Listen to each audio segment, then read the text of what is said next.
Lagjës Kodra e Minatorëve në Mitrovicë të Veriut do t'i shtohet një objekt i ri i shkollës fillore. Në komunën me shumicë serbe, shkolla ndër të paktat që punon sipas sistemit kushtetues të Kosovës do të ketë kapacitet për 350 nxënës.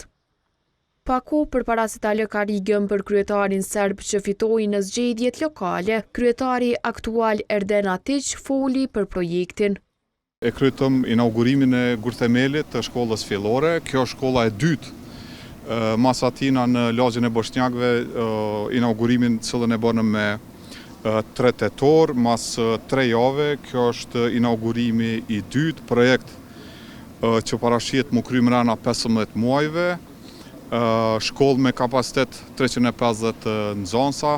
Faleminderit qeverisë, ministrisë, të gjithë ministrave, faleminderit. Në Veri, nxënësit shqiptar kanë vjuar mësimet deri vonë në shkolla kontenjar. Projekte të reja në këtë pjesë premtoi një përfaqësues i Ministrisë së Arsimit. Kosta e këtij projekti është 2.3 milion euro. Nuk është, domethënë, edhe kryetari e cekis se është objekti i tretë infrastrukturor në komunën e Mitrovicës Veriut pas shkollës dhe qerdhës në lagjën e Boshnjakëve. Sot e inauguruam edhe këtë objekt edhe do të vazhdojmë edhe me investime tjera.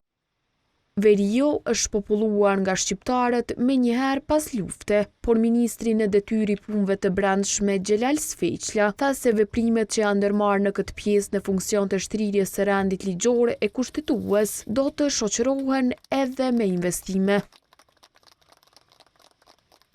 Rinia jonë, fëmijët tanë, po dhe rinia jonë jo vetëm të kenë kushte më të mira për mësim, por edhe të kenë një perspektivë në një ambient të sigurt dhe të barabartë për të gjithë. Unë jam jashtëzakonisht i lumtur që po vazhdojmë me këtë lloj projekte në këtë zonë e cila deri vonë është njohur si një zonë problematike, e tashmë është shndruar në një zonë jo vetëm të sigurt, por edhe prosperuese për të gjithë banorët.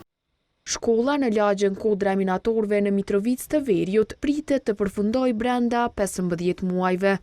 Në këtë komunë dhe në të tjerat me shumicë serbe funksionojnë kryesisht shkolla konform sistemit të Serbisë e edhe në mas financohen nga ky shtet.